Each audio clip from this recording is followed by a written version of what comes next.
నమస్తే, welcome to our channel. నేను సిరి. So అందరైతే వీకెండ్ ఎప్పుడెప్పుడు వస్తుందా అంటే బిగ్ బాస్లో ఆట అయితే షురూ అయింది కదా, మళ్ళీ 1 వీక్ అయింది. అట్లనే అసలు ఎలిమినేషన్ ఎవరిది ఉంటుంది ఏంది, ఈసారి అయితే కొత్తగా ఉంది. బిగ్ బాస్ 8 సీజన్ చూస్తున్నాం కదా, కొత్త కొత్త మనుషులు, కొత్త కొత్త ఆట తీరు, అవన్నీ కూడా ఎట్లున్నాయి ఏంది అనేది అయితే ఉంది. అండ్ ఈసారి కెప్టెన్ కాకుండా ఎట్లుందని కూడా మనం చూసినాం. సో అయితే ఇప్పుడు మరి ఈ వీకెండ్ ఎవరు ఎలిమినేట్ అవుతారు ఏంది అనేది మనకి వివరించడానికి మనతో పాటు ఉన్నారు ప్రముఖ సీనియర్ క్రిటిక్ దాసరి విజ్ఞాన్ గారు. నమస్కారం. నమస్తే. సో ఇప్పుడు చూస్తున్నట్టయితే బిగ్ బాస్ 8 సీజన్ నడుస్తుంది. సో ఇందులో ఏంటంటే కొత్త బిగ్ బాస్ 8 కొత్తగా ఉండాలని చెప్పేసి కొత్తగా ప్రతిసారి లెక్క కాకుండా కొంచెం మార్పులు చేర్పులు అయితే చేసిండ్రు. కంటెస్టెంట్స్ కూడా అట్లనే ఉన్నారు.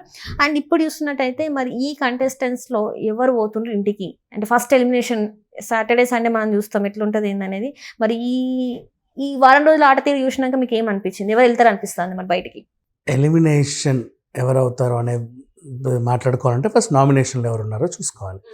నామినేషన్లో ఉన్న వాళ్ళు విష్ణుప్రియ, అలాగే నాగమణికంఠ, నెక్స్ట్ అలాగే శేఖర్ భాష, పృథ్వీ, బేబక్క ఉన్నాడు, అండ్ ఆ అమ్మాయి సోనియా కూడా ఉంది. సో ఇప్పుడు ఎవరికి తక్కువ ఓట్స్ ఉన్నాయి అంటే ముందు నేను వెళ్తా అని చెప్పి ముగ్గురు కొట్లాడుకుంటున్నారు. లాస్ట్ 3లో సోనియా ఉంది, బేబక్క ఉంది, అలాగే శేఖర్ భాష ఉన్నాడు. నెక్స్ట్ కొంచెం ఓట్స్ హైయెస్ట్లో పృథ్వీ ఉన్నాడు, ఆ తర్వాత నాగమణికంఠ ఉన్నాడు, ఆ తర్వాత హైయెస్ట్ ఓట్స్తో విష్ణుప్రియ ఉంది ప్రజెంట్. సో ఇకపోతే విష్ణుప్రియ అంటావు తనకి ఫ్యాన్ ఫాలోయింగ్ బాగానే ఉంది కాబట్టి తను నెట్టుకు వస్తుంది. ఆమె విన్నర్ అవుతే చూడాలని కూడా చాలామంది అనుకుంటున్నారు. నెక్స్ట్ ఆ తర్వాత నాగమణికంఠ నుంచి తర్వాత మాట్లాడుకుందాం.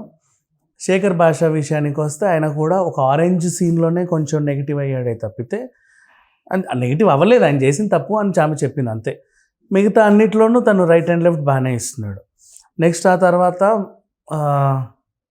సోనియా గురించి మాట్లాడుకుంటే ఇది ఒక మంచి స్పెషల్ ఇంట్రెస్టింగ్ క్యారెక్టర్. యాక్చువల్గా సోనియాని నామినేట్ చేసిన ప్రతి ఒక్కరు కూడా ఆమె ఎదిరించి మాట్లాడగలగట్లా. లాస్ట్కి వాళ్ళే తగ్గుతున్నారు, ఓకే ఇంకా నాకు దగ్గర మాట్లాడేదేం లేదు అని. తన పాయింట్ అలా రేస్ చేస్తుంది. ఈ అమ్మాయి LLB చేసింది యాక్చువల్లీ, లాయర్. సో అండ్ మంచి సాఫ్ట్వేర్ ఇంజనీర్, అలాగే పబ్లిక్ వర్క్స్ డిపార్ట్మెంట్లో కూడా పనిచేస్తుంది. అండ్ ఇంకొకటి చెప్పిన RGV దిశ ఎన్కౌంటర్ని, ఆశా ఎన్కౌంటర్ అని తీశాడు కదా, అప్పుడు ఆ సినిమా చేసినప్పుడు ఆ స్టోరీకి ఆమెకి ఏదో అట్రాక్ట్ అయ్యి ఆ ఎన్కౌంటర్లో చనిపోయిన 9 ఒక అబ్బాయి భార్యకి ఈ రోజు వరకు కూడా ప్రతి నెల 15,000 పంపిస్తుంది. ఇంకా చాలా సోషల్ వర్క్స్ బాగానే చేస్తుంది. Very good contestant, down to earth. మరి అట్లాంటప్పుడు ఎందుకు అరుస్తుంది? ఇదొక స్ట్రాటజీ. నేను చెప్తా, నేను ప్రతిసారి నువ్వు నాతో గొడవపడ్డ ప్రతిసారి నేను నిన్ను ఎదిరిస్తున్నా, నేనే గెలుస్తున్నాను, లాస్ట్ తగ్గుతున్నావు. ఇప్పుడు ఈమె నామినేషన్లో ఉండదు. అమ్మో ఈమె నన్ను నామినేట్ చేయలేను, నామినేట్ చేయను. నేను నా నామినేషన్ సోనియాను ఫర్ ఎగ్జాంపుల్. నువ్వు గెలవగలవు ఆమె మీద, నువ్వు నామినేట్ అయితే చేయగలవు కానీ గెలవలేవు ఆమెతో.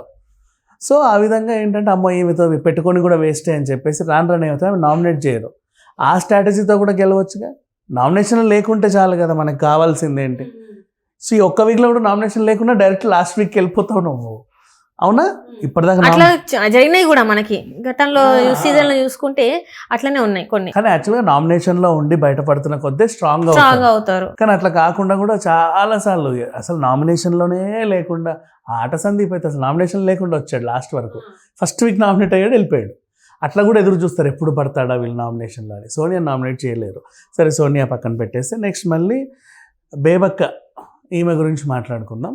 ఈమె యాక్చువల్గా చేసిన పని ఏంటంటే కుక్కర్ విషయంలో, కుక్కర్ గురించి ఇంత పెద్ద చర్చ జరిగింది బిగ్ బాస్లో. ఫస్ట్ టైం నా లైఫ్లో చూస్తున్నా. థ్యాంక్ గాడ్ ఏ కుక్కర్ స్పాన్సర్షిప్ చేయలేదు.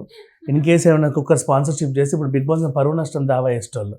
మీకు స్పాన్సర్ చేసిన పాపానికి మా కుక్కరే వేస్ట్ అని చెప్పేసి మీరు అంత ఇదిగా 3 రోజులు ఊకదంపుడు చేస్తే ఎలా ఉంటుంది అంటే బయట కూడా ఆ కుక్కర్ వద్దక్క మన బిగ్ బాస్ హౌస్లో చూడలా మాడిపోద్ది, ఇది తీసుకుందాం దా అంటారు కదా, ఆటోమేటిక్ మార్కెట్ తగ్గిపోతుంది కదా, మార్కెట్ తగ్గుద్ది.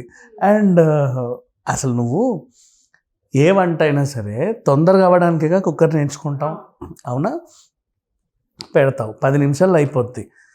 రైస్ అవ్వాలంటే 1-2 విజిల్స్, ఇంకో పప్పో గిప్పో అంటే 3-4 విజిల్స్, ఏ నాన్ వెజ్ తగలేస్తే 6-7 విజిల్స్, ఓ తలకాయ కూర వండితే 10 విజిల్స్. ఇట్లా మనకంటే ఒక క్యాలిక్యులేషన్ ఉంటుంది. సో అలా కుక్కర్ కొంటాం. అవి బయట అయితే 2-3 గంటలు పడేది ఇక్కడ మనకి తక్కువ టైంలో 1 hour స్పెయిన్లో అయిపోతుంది. సో కొన్ని కుక్కర్ మూతలు ఎలా ఉంటాయి, పైనుంచి తగిలేసేవి ఉంటాయి, కొన్ని లోపల నుంచి దిగేసి ఇట్లా పైకి పెట్టేవి ఉంటాయి. నువ్వు లోపల దిగేసినా పైనుంచి పెట్టుకొచ్చినా సరే ఆ గ్రిప్ సరిగ్గా లేకపోతే విజిల్ రాదు. విజిల్ రాదేంటి నువ్వు విజిల్ వస్తే కానీ నేను స్టవ్ ఆఫ్ చేయను నువ్వు ఎదురు చూస్తే మాడిచేస్తుంది. ఇది బేసిక్గా పోనీ నైనిక లాంటి చిన్నపిల్ల కంటే తెలియదంటే అని అనుకోవచ్చు. బేబక్కకి ఏమైంది? ఇంత పెద్ద గృహిణి, ఆమె జీవితకాలంలో ఎన్ని కుక్కర్లు చూస్తుంటుంది, అవునా కదా? అన్ని కంపెనీలు వాడే ఉంటుంది కదా. మరి ఇలాంటప్పుడు ఆమె అన్నారు నీకు ఇచ్చిన రెస్పాన్స్ నువ్వు తీసుకోలేదని చెప్పేసి అంటారు. సేమ్ సిట్యువేషన్ హేమ దగ్గర తీసుకున్న కిచెన్లోనే గొడవ. అందరికి ఏదో చేద్దాం అనుకుంది, నెగిటివ్ అయింది, వెళ్ళిపోయింది. సేమ్ ఇక్కడ బేబక్క కూడా అందరికీ ఏదో పాపం మేము అందరికి కడుపు మాడుద్దాం అనుకోవాలా. వాళ్ళకంటూ కొన్ని రీజన్స్ ఉన్నాయి. ఏంటది? ఇప్పుడు ఫర్ ఎగ్జాంపుల్ ఏదైనా మంచి ఎనర్జీ లెవెల్స్లో ఆడే ఆట ఒకటి ఉంటుంది. నేను ఇట్లా ఉంటా, ఎందుకురా ఇలా ఉన్నావు అంటే తినలేదు. ఎందుకు తినలేదు అంటే మాడింది. ఎందుకు మాడింది? బేబక్క మాడింది. అదైతే రాజుగారికి 7 కొడుకుల స్టోరీ లాగా ఉంది. ఇప్పుడు ఈ టాస్క్ నేను ఆడకపోవడానికి కారణం బేబక్క, అందుకు నేను నామినేట్ చేశాను.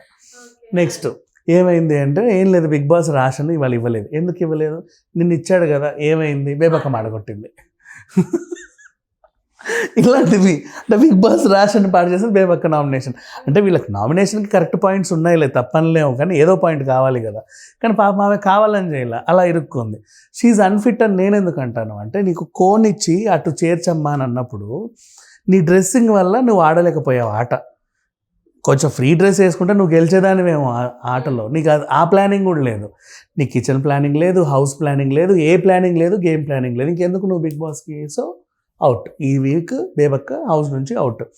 నాగమణికంఠ గురించి మాట్లాడుకుంటే ఈ అబ్బాయి ఫేక్. ఆయన ఏం చెప్పాడు? కట్టే తెచ్చి తల్లిని కాల్చే అన్నాడు. చూసావా? వాళ్ళ అమ్మ అంత్యక్రియలు జరిపించింది ఆ సెకండ్ హస్బెండ్. అంత్యక్రియలు బాగానే జరిగాయి. ఆ హస్బెండ్ ఉన్నాడు. ఈయన ఏదో అమ్మ శవనిలా పట్టుకొని వర్షంలో తడుచుకుంటూ వెళ్ళి కట్టెలు కాలబెట్టినట్టుగా చెప్పాడు స్టోరీ. అది అబద్ధం. ఆ చెల్లెలు చెప్తుంది మొత్తం వీడి ఫేక్ అని చెప్పేసి. అండ్ ఇక్కడ విగ్గు తీసేసి ఇది నా అసలు రూపం అన్నాడు. నేను ఇంకా ఎదురు చూసా, ఇది కూడా తీసేసి ఇది నా అసలు రూపం అని ఇంకేమైనా పీకుతాడేమో అని. పీకల సంతోషం. సీరియస్లీ నాకు అలాగే అనిపించింది ఆయన చూస్తే. అంటే నేను ఫేక్ గా ఉండలేను బిగ్ బాస్, నేను ఇట్లా ఉండలేను బిగ్ బాస్ అని చెప్పేసి దాన్ని ఫటాఫట్ మళ్ళీ అందులో కూర్చొని కాన్ఫరెన్స్ రూమ్కి వచ్చి నా చెల్లి నాకు మళ్ళీ కావాలి, నా బావ నాకు కావాలి, నా అత్తమామలు గౌరవించాలి, నా పిల్లం కావాలి, నా పిల్లలు కావాలి, అందరూ కావాలంటే బతుకు చెట్టుకోబండి బిగ్ బాస్కి ఎందుకు వచ్చావు నువ్వు? వీళ్ళందరూ కావాలంటే అక్కడికి వెళ్ళి కొట్లాడితే వస్తారు కదా, మరి ఇంకేంటి ప్రాబ్లం? సో ఈ అబ్బాయి అన్ఫిట్ ఫర్ బిగ్ బాస్. తను యాక్చువల్. కానీ ఇప్పుడు వీకెండ్ ఏం జరుగుద్ది అంటే నాగార్జున గారు అబ్బాయిని బుజ్జగించి బాబు ఫస్ట్ తను ఎలిమినేట్ చేస్తారు. ఆయన ఎలిమినేట్ అవుతాడన్న భయంతో ఇవన్నీ వాగుతున్నాడు కదా, ఆ భయంతో ఆయన ఎలిమినేట్ చేస్తాడు. స్టేజ్ మీదకి వచ్చిన తర్వాత ఏం చేస్తాడు అంటే, నువ్వు ఎలిమినేట్ అయ్యావు అంటే ఆయనకు ఏడ్చి గగ్గోలు పెడతాడు. సార్ నాకు ఇది పునర్జన్మ లాంటిది అది ఇది అంటాడు. రా బాబు నిన్ను సీక్రెట్ రూమ్ పంపిస్తున్నామని సీక్రెట్ రూమ్కి వేస్తాడు.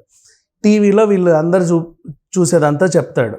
వీళ్ళు ఏం చేస్తారు? అబ్బా పెద్ద శనిపోయిందిరా బాబా, ఏడుపుగొడ్డు పోయాడు అని వీళ్ళు వాగుతారు. ఈ వాగుడంతా వాడు చూస్తే అక్కడే ఏడుస్తాడు, నన్ను ఇలా అనుకుంటున్నారు అని. వైల్డ్ కార్డ్ ఎంట్రీతో జ్యోతిరావు వస్తుంది, మన జ్యోతిరాయ్ వచ్చిన తర్వాత ఈయనకు కొంచెం కౌన్సిలింగ్ ఇచ్చి వీళ్ళిద్దరు కలిసి లోపలికి వెళ్తారు. సండే రోజు బేబక్క ఎలిమినేట్ అవుతుంది. మండే రోజు జ్యోతిరాయ్ హౌస్లోకి వస్తుంది. ఇది ఓవరాల్గా జరిగే సిచ్యువేషన్ ఇప్పుడు నెక్స్ట్ రాబోయేది. కానీ జ్యోతిరాయ్ రావడం కూడా పెద్ద నెగిటివ్. ఎందుకు చెప్పండి? ఆల్రెడీ 4 ఉన్నారు కన్నడ బ్యాచ్. ఇప్పుడు ఈమెను కూడా తీసుకెళ్తే Kannada batch versus Telugu batch అయిపోతుంది. అంటే కన్నడలో లేదా బిగ్ బాస్? అదే అర్థం కదా. చాలా మంది ఈసారి అన్నది కూడా మనం యూట్యూబ్ లో చూసుకుంటే కూడా ఏంటంటే, తెలుగు బిగ్ బాస్ లో ఈ ఇంగ్లీష్ మాట్లాడేది అసలు తెలుగు కంటెస్టెంట్స్ లేరు అని చెప్పేసి మాట్లాడుతున్నారు. తెలుగు రాదు, ఓకే, నీకు కన్నడ వాళ్ళని తీసుకొచ్చేందుకు అక్కడ ఉంది కదా, నీకు బిగ్ బాస్ ఉంది. లేకంటే సరే పాపం వాళ్ళు వచ్చారు తీసుకుందాం అనుకోవచ్చు. అక్కడ మనకంటే సీనియర్ బిగ్ బాస్ అది సీజన్ 9, 10 నడుస్తూ ఉంటాయి. అక్కడ మనది ఇంకా 8. సో ఆ రకంగా చూసుకుంటే కన్నడ వాళ్ళని తీసుకోవడం ఒక నెగిటివ్ పాయింట్. ఇప్పుడు కన్నడ బ్యాచ్ అనే ముద్ర పడిందంటే ప్రేరణ ఎంత బాగా ఆడినా వేస్టే, నిఖిల్ ఎంత బాగా ఆడినా వేస్టే, పృథ్వీ ఎంత బాగా ఆడినా వేస్టే, యష్మి గౌడ్ ఎంత బాగా ఆడినా వేస్టే, వైల్డ్ కార్డ్లో వచ్చిన జ్యోతిరాయ్ ఇంపాక్ట్ కూడా వేస్ట్ అయిపోతుంది. అటువైపు సోనియా గెలుస్తుంది చాలా ఈజీగా, సింపుల్గా. ఆమె ఎందుకంటే అందరినీ డామినేట్ చేస్తూ ఉంది కాబట్టి రేపు వీకెండ్లో నాగార్జునని డామినేట్ చేసి, కన్ఫెషన్లో బిగ్ బాస్ని డామినేట్ చేసి గెలిచేస్తుంది.